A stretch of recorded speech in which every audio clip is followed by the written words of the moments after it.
Дипломатијата со Никовски. Поштовани, добра вечер.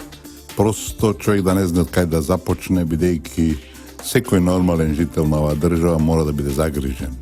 Нападнати сме од сите страни во една бескрупулозна борба која за нас значи опстанок или нестанок и навистина човек не знае од кај да почне.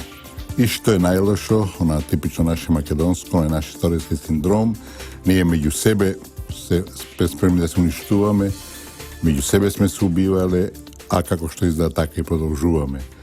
Повод за темата на оваа денешна емисија се изјавите на лидерот на опозицијата во Швајцарија, од каде, да не одиме во сите детали, ни порача две клучни работи.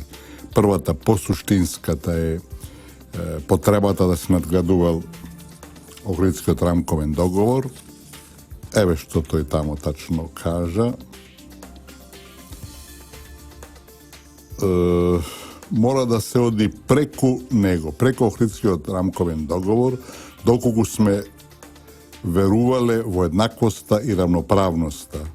Тој нагласил дека рамковниот не бил доволен и требало да се напуштаат рамките. Значи тој да се надградува и додал зошто во 21. век 25 години независна Македонија да има рамки на ограничувања. Ке ве уверувам, ќе веруваме во ќе веруваме во еднаквоста и равноправноста и ќе му помогнам на мојот сограѓањен албанец, рекол Заев. Почитувани, тоа е изјава на лаик, кој не разбира ништо од политиката, кој може да нешто знае за општина и слично, меѓутоа ништо подалеку, бидејќи ако малку повеќе знае, ако следи што се случува со оваа држава 25 години, ќе му било јасно дека Охридскиот рамковен договор, кој е всушност мировен договор, последна војна наметната од Соединените американски држави извезена, односно увезена кај нас од Косово, со цел да се руши македонската нација, македонскиот народ и македонската држава.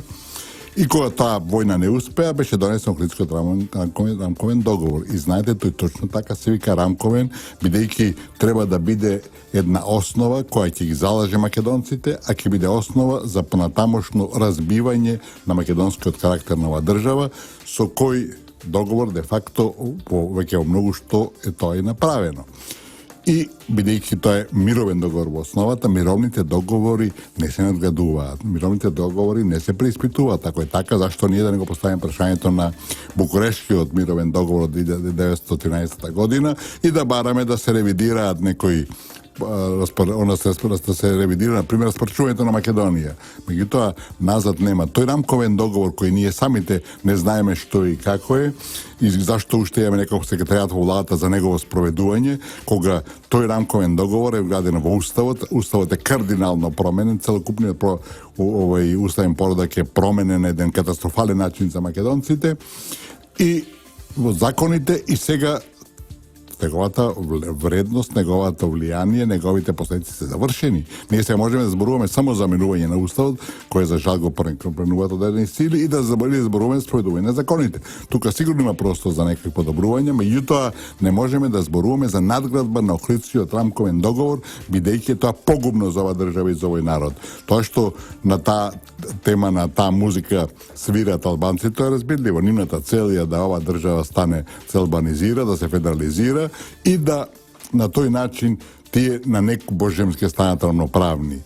Ние во продолжението на оваа емисија ќе објасниме поопширно и подетално сите тие заложувања нивни, бидејќи само ќе споредиме случајот со Косово, кој во рамките на Југославија ги имаше сите прерогативи на република, имаше своја влада, своје собрание, своја народна банка имаше, верувале, не како провинција, како автономна покрајна, нели така, како социјалистичка автономна покрајна, имаше дури своја академија на науки. Да тие бараа република само за едно единствено да може да се оцепуваат. Сите републики имаат право на како федерални единици се оцепуваат, покрајните нема. И што се случи? Значи, тие игра на таа карта, правеа све како што не треба за во однос на федерацијата, за своите интереси, да, и кој е конечниот резултат? Косово се отцепи и Србија е на некој начин десеткувана, меѓутоа да бидеме јасни, територијата на Косово е некаде околу 20% или помалку ми чини 18, не сум сигурен, не сум го проверил тој податок, од вкупната територија на Србија,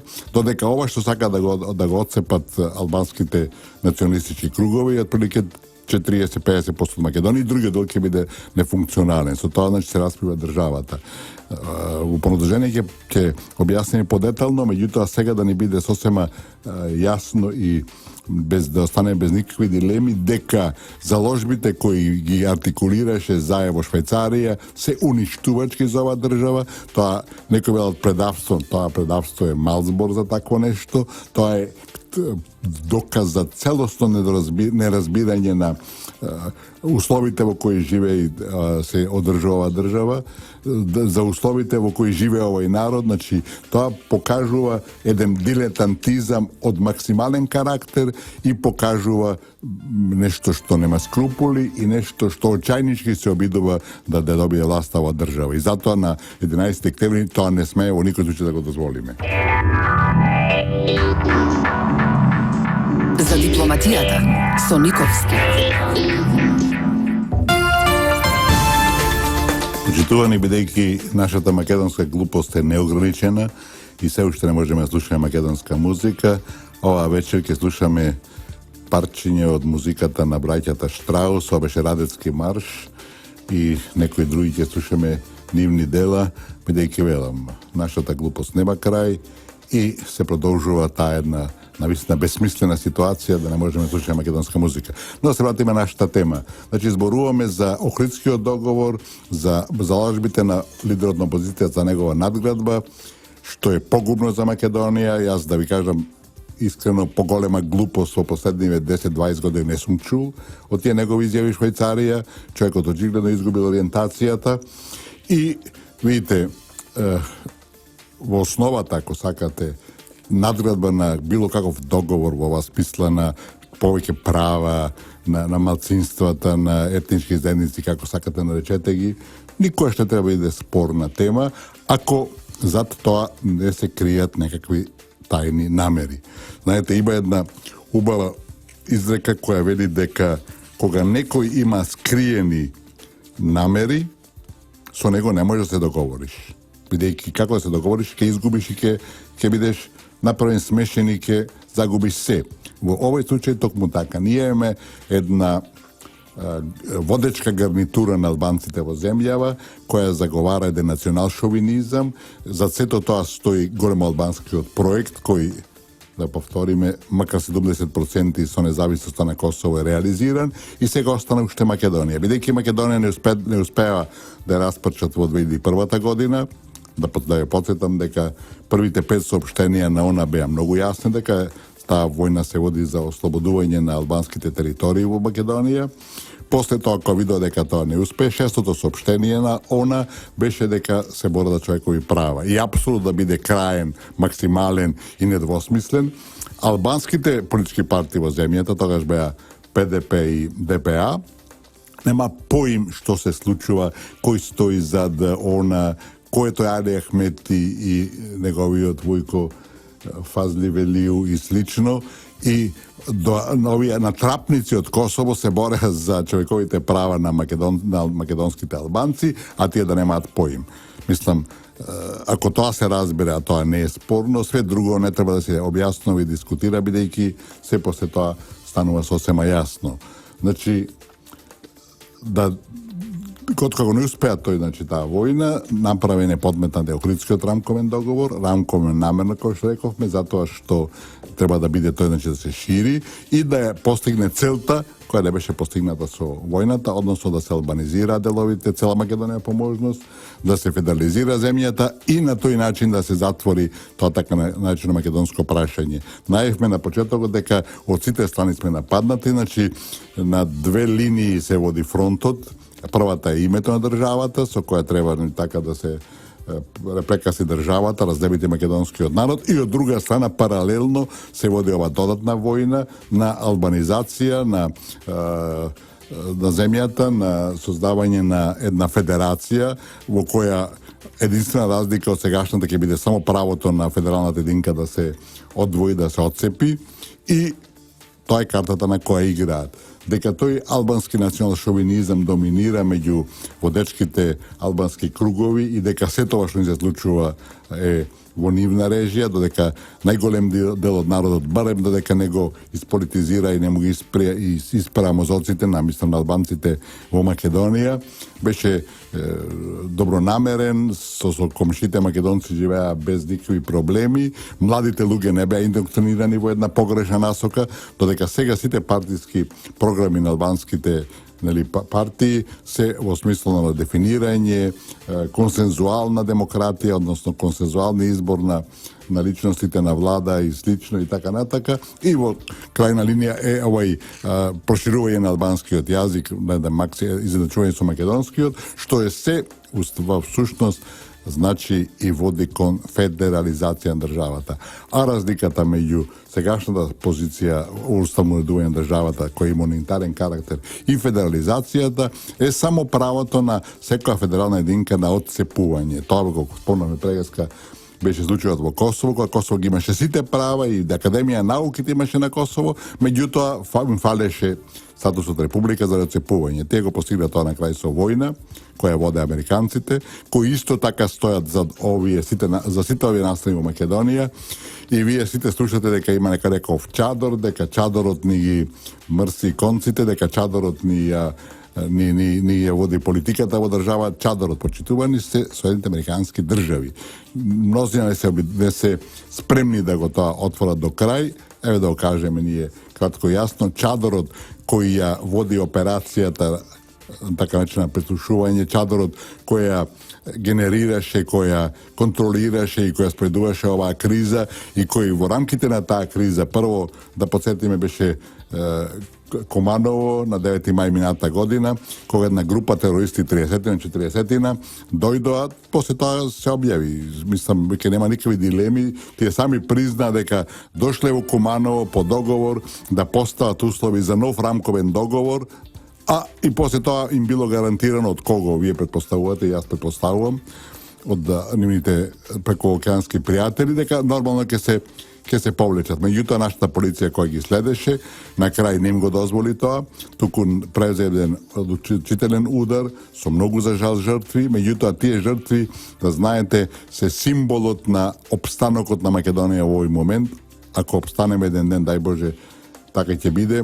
Тие луѓе треба да се слават како големи херои, бидејќи да не беше затворен тој Кумановски случај за 24 сати или 48 сати, ние ќе имавме нов Охридски договор и се тоа што сега ни се наметнува, ќе беше уште во мај минатата година на дневен ред. Меѓутоа, бидејќи тоа не успеа, исто, аналогијата е потполно иста со војната од 2001 година, не успеа војната, ни дојде Охридскиот рамковен договор, Куманово не успеа, сега ни доаѓа она политичко наметнување на тие нивни барања, кои тамо не поминаа, и сега сите што албанските партии тоа го бараат, можеме да го разбереме, бидејќи тој е тој нивни национал шовинизам, големоалбански национал шовинизам, меѓутоа кога еден лидер на нашата опозиција ги поддржува тие барања, тоа покажува дека тој човек навистина нема врска со реалноста во која живее, нема врска со политиките кои се водат во оваа држава, нема врска со политиките и интересите на големите сили пред Соединените американски држави, и се ова што случува овие 25 години. И дека сето тоа точно, мислам, најдобар доказ има меѓу самите албанци. Кога се појави еден Имер Селмани, кој беше кандидат за председател, сеќавате, за кого, ја мислам дека скоро 100.000 македонци гласа, кои покажаа дека немаат никакова фобија према албанците, напротив, се спремни за соработки, за соживот, меѓутоа, од другата страна немаме таков одговор.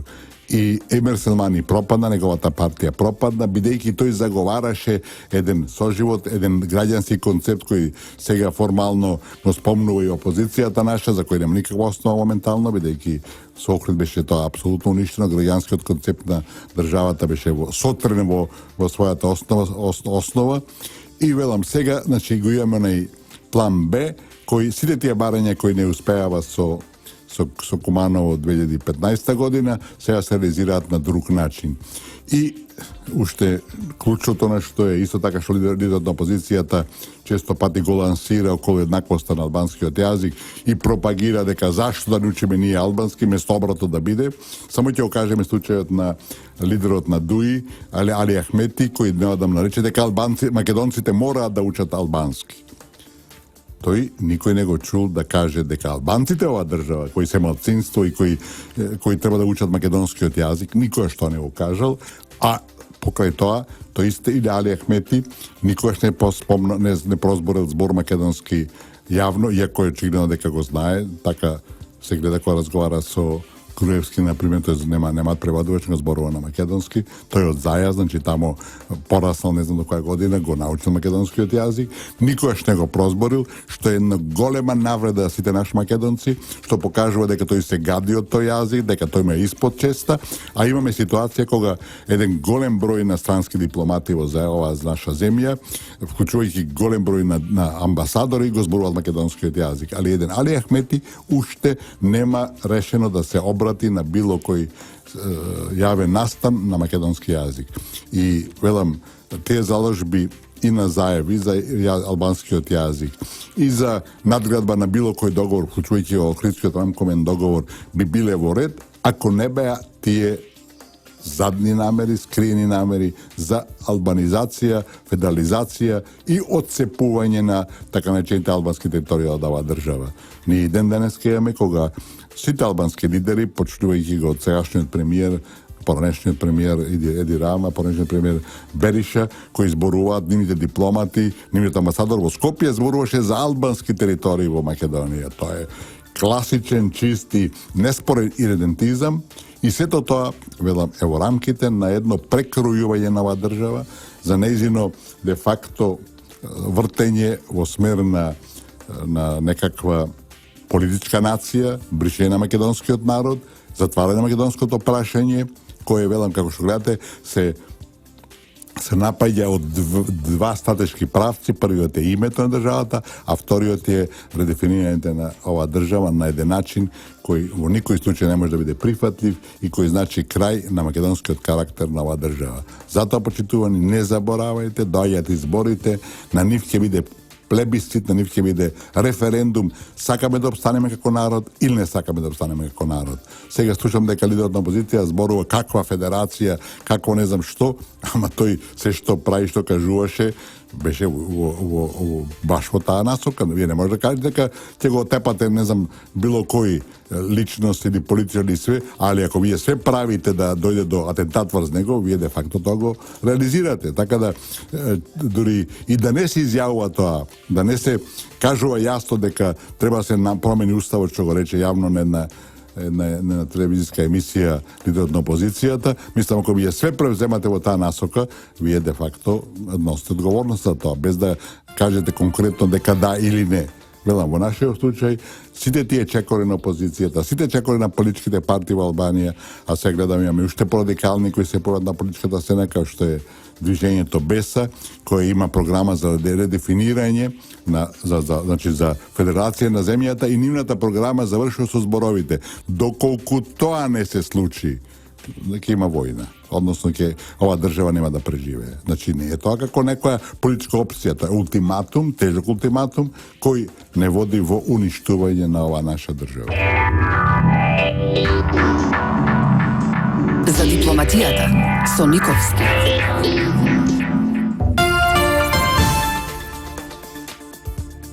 И слушаме браќата Штраус, бидејќи не сме да слушаме македонска музика, и зборуваме за најавите, желбите, интересите на одредени политички структури во држава за така наречена надградба на Охридскиот рамковен договор.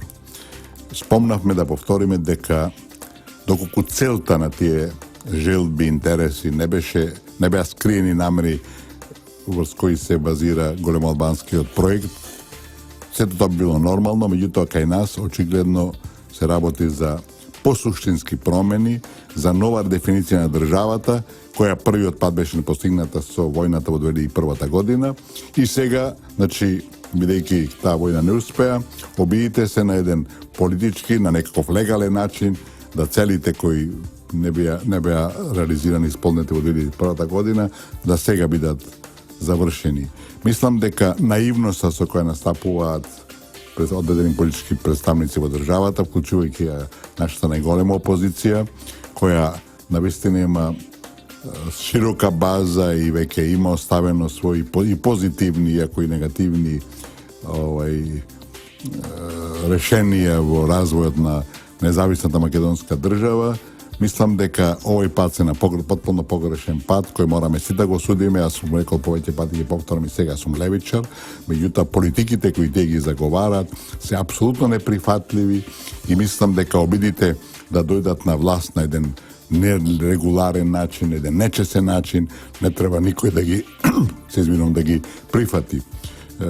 Во таа насока се една мала дигресија, сеќавате дека од нивна страна имавме ветување дека за 6 месеци ќе не внесат во НАТО, што е апсолутно надвор од умот, освен да се прекрстиме и однародиме. Имавме ветување дека во секој ќе има вработен секој семејство, тоа се така чисто и сврлени пароли кои немаат никаква реалност и ништо тоа не беше реализирано. Сега имаме нова ситуација која се расфрлаат со просечна плата од 500 евра, околу 30.000 денари, со минимална плата, не знам, 16.000 денари. И знаете, тие никој не обврзуваат, покотово некој ги изгуби зборите. Али на тој начин тие му ги врзуваат рацете на тој што ги даде на власт, бидејќи нели така народот чул дека може си такви опции. Таквите опции се нереални. Македонското ниво на економски развој, на економска ефикасност, на економска конкурентност се уште не дозволува да ние имаме просечни плати 500 евра. За жал, тоа е така. Тоа е така и тоа е резултат не само на владењето на оваа гарнитура, него на нашето живење и во рамките на Порачната федерација и поготово на овие 25 години кога државата е цело време под блокада, уцена, прво не призната, потоа со војна и слично, и сега со една криза која апсолутно не мисля автохтона, тука е напротив диктирана и менаџирана од надвор, значи живееме во крајно ненормални услови за опстанок и работа, и во тие насоки сепак се постигнат одредени резултати. Намалена невработеноста, Македонија минатата година пред да почне кризата имаше меѓу највисоките стапки на пораст на БДП-то, на бруто домашниот производ, така да и во тие ненормални услови се постигнуваат одредени резултати. Меѓутоа, таа наша меѓусебна конфронтираност, меѓусебна љубомора, завист, пизма и така натака, тие се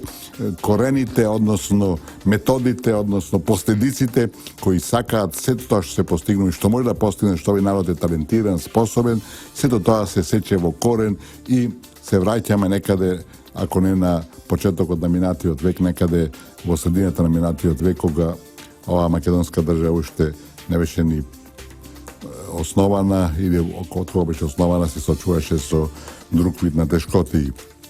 Значи, почитувани, мораме да бидеме многу прецизни во оценките. Значи, прво рековме дека чадорот, кој често пати се употребува како некоја флоскула, како некаква, да речеме, енигма, чадорот се Соединените американски држави.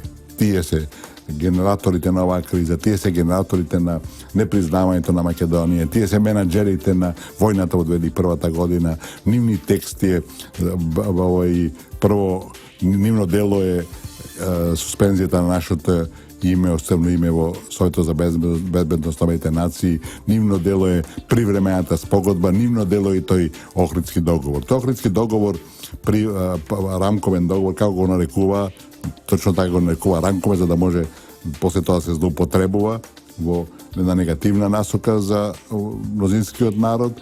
Значи, сите тие нивни дела има за цел да го затворат македонското национално прашање и сите тие дела де факто ја од надвор на субтерен начин, преку тајните служби, преку разни фондации, преку разни корупција, ако сакате, и подкопувања и слично, ја водат државата во една насока која е погубна за вековниот македонски народ и тие мораме што поскоро да го согледаме и да се соочиме со таа вистина и да се бориме во таа насока. Место тоа ние напротив, ние често пати ги величаме американците како се наш стратегиски партнер, почувајќи ги на високите личности на оваа држава.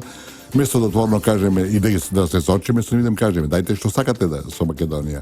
Ние да имаме таков капацитет, или три чисти што вели народот, па да им отворено да ги прашаме во очи, ние ќе добиеме некои одговори. Меѓутоа, за жал, нашата дипломатија е слаба, не е спремна да се бори за едни такви расчистувања на состојбите низ кои врвиме, а велам тоа е пред се и резултат на една внатрешна ситуација кај што имаме конфронтираност меѓу македонците, кога додека двајцата се караат, третиот користи и слично. И објаснувајќи ги овие реални состојби во кои живееме, да кажем исто така дека на Македонија не и прети никаква опасност од надвор државата, иако имавме војната во 2001 година, кога имавме на инфилтрација на терористи, како што ги наречуваше генералниот секретар на НАТО Робертсон од Косово. Меѓутоа, велам, во целина опасност надворешна нема. Грција е членка на НАТО, сега и НАТО е, сега Албанија е членка на НАТО, Бугарија е членка на НАТО и останува само Србија и Косово остануваат надвор од тие, мислам, меѓународни организации. Значи, Албанија, Бугарија и Грција не може да преземат некаква војна акција против Македонија без согласност на Вашингтон и на НАТО и Вашингтон и на НАТО, да. И ако ние влеземе во НАТО, исто што ли го направи во 2001 година, може и потогаш ли го направи. Значи, генерално зборувајќи, нашето членство во НАТО нема да биде никаква надградба за нашата безбедност, напротив ќе имаме други обврски и некакви, можеби други лимити, додека Србија нема се обиде да нема никакво тамо движење, иако црквата го спорува македонската црква, нема никакви тамо политички сили кои може да преземат било каква војна акција против Македонија, а Косово е дел од Албанија де факто, тоа се една целина, не е дел од Албанија, меѓутоа меѓу нив границата веројатно е само формална и тој дел од големо албанскиот проект е веќе завршен. Дали тие ќе се обединуваат или не, тоа е чисто техничко прашање. И мислам, во тие рамки ние мораме да бидеме свесни и да прецизираме дека единствена безбедносна закана за оваа денешна и ваква Македонија е големо албанскиот национал шовинизам, кој работи директно, отворено се во последно време на рекомпонирање на државата, на незино уставно рекомпонирање, федерализирање, со една единствена цел да оние делови кои тие ги нарекуваат албански еден ден се одвојат на еден легален начин, преку гласање, преку собрање и така натака, што ние во никој случај не можеме да го добиеме, да го прифатиме. Затоа, мислам, кога зборуваме за Охридскиот рамковен договор, кој беше погубен за македонскиот карактер на оваа држава, тоа сме сведоци 25 години, промената на уставот, бришењето на македонскиот карактер, после тоа враќање него во преамбулата, меѓутоа тоа е повеќе формално колку точно. Значи, тој унилатерален карактер се сведе моментално само на користењето на македонскиот јазик и ако вака продолжиме и ако тие залагање на албанците за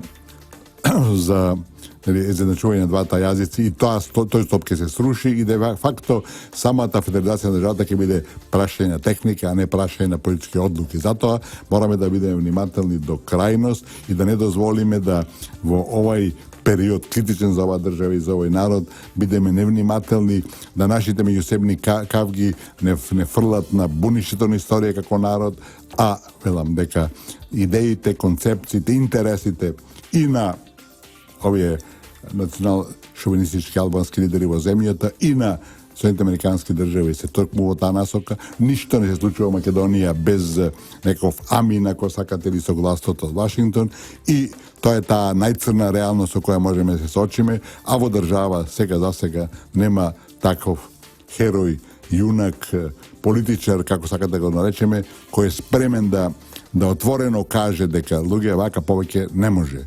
Дајте доста е човекате најте баста и дајте да видиме што и како ќе правиме понатака, што е она што е минимум, макар интерес на македонскиот народ, ако не можеме некој максимум да избориме, и во таа насока да ги насочиме сите наши активности и планови. За дипломатијата со Никовски. Ги слушавме браќата Штраус и зборуваме за големо албанскиот шовинизам кој се заканува на земјата. Констатиравме дека моментално сме жртва, ако сакате, или предмет на две тешки, сериозни офанзиви. Едната е да се промени името на државата и разневите македонскиот народ, а другата е да се редефинира државата однатре со истата цел разнебитување на македонскиот народ. Значи, веќе не се работи за еден напад, за една опасност, за еден предизвик, туку за два.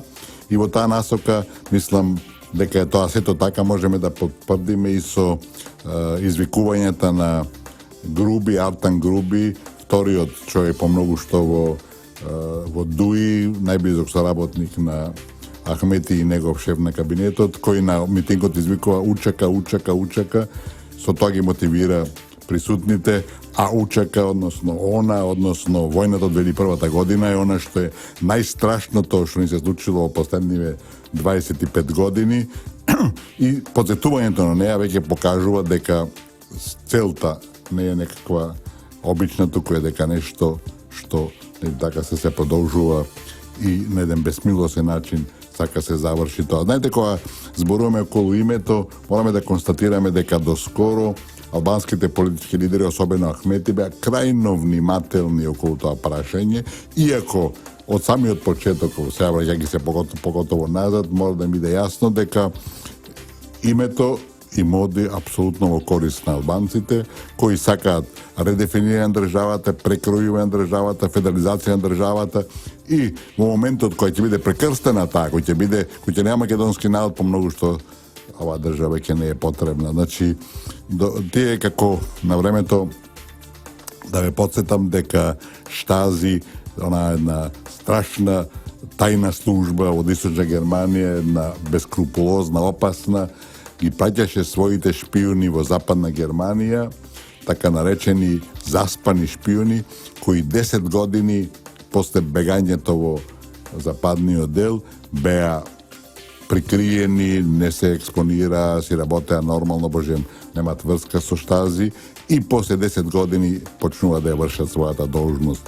Во таков случај имаме дали и еден кој продре до шеф на кабинетот на нивниот канцелар Вили Бранд, кој поради тоа точно мораше, мисли Гиом се викаше, мораше да даде оставка. Вили Бранд беше еден најблескавите германски канцелари. Значи, исто така овие 10 години отприлике, можда и повеќе, тоа прашање не го ставаа на маса, сега го затвараат и ода со друга додатна офанзива, а тоа значи е де факто редефинирање, уставно редефинирање државата. Ако тоа веќе моравме да го направиме со војната, после војната од 2001 година, која срамно ја загубивме, за која некои политички личности од тој период ќе мора да сносат историска одговорност, денеска немаме никаква потреба, и ако сме малку разумни и свесни и малку да речем, не може не визионери, него малку ги разбираме состојбите и политиките со кои се сочуваме, мислам дека мораме да преземеме и сериозни чекори да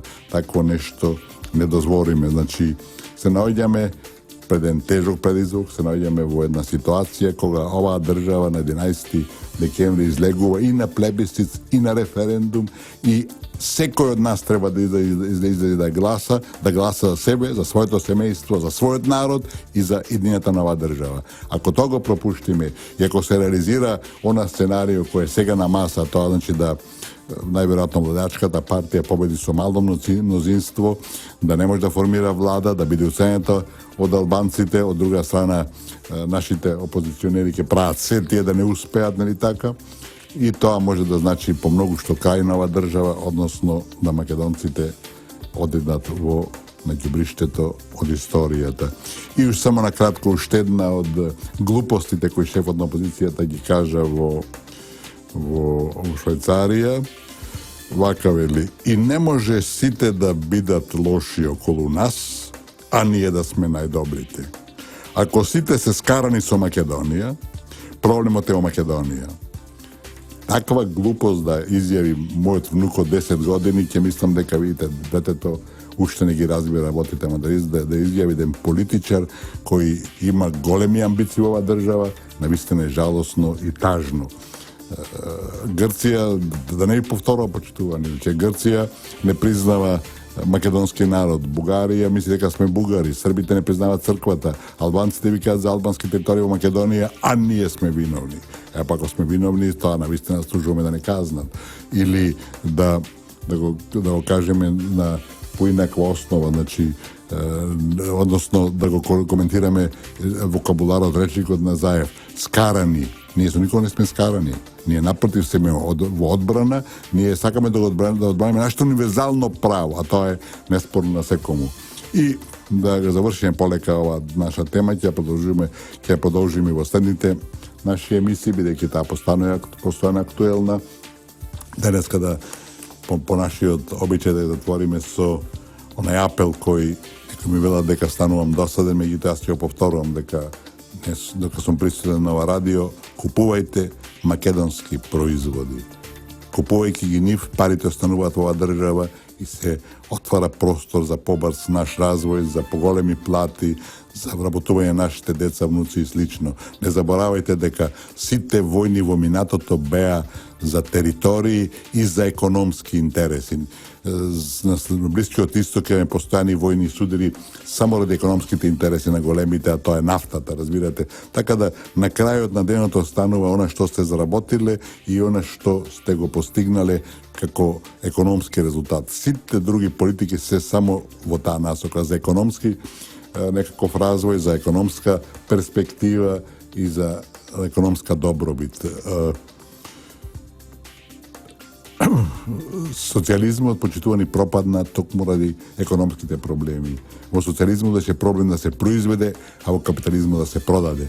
И таа диспропорција на крај до што доведе? Доведе до крај на социјализмот кој се распадне, че социјализмот во основата има многу рефрени, ако сакате, на Библијата по праведност и по сите негови карактеристики, меѓутоа праксата која спроведува државите како СССР, Кина и други, слични да ги изборуваме, источноевропските земји по диктат на Москва, навистина не беа баш некаков пример кој треба да се следи. Напротив, тие се затвара, станува гето и тоа е добро што заврши, бидејќи ќе водеше во нуклеарен конфликт.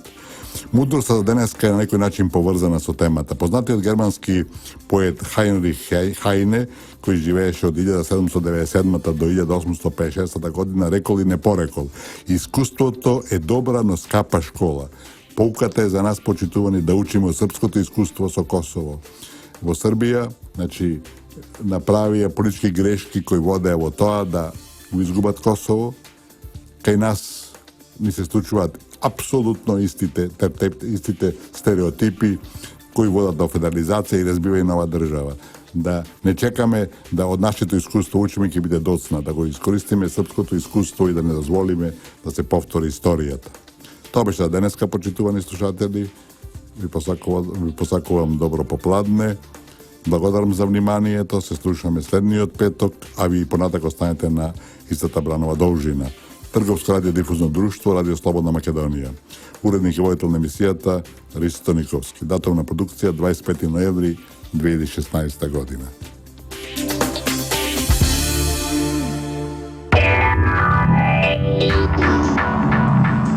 За дипломатијата со Никовски.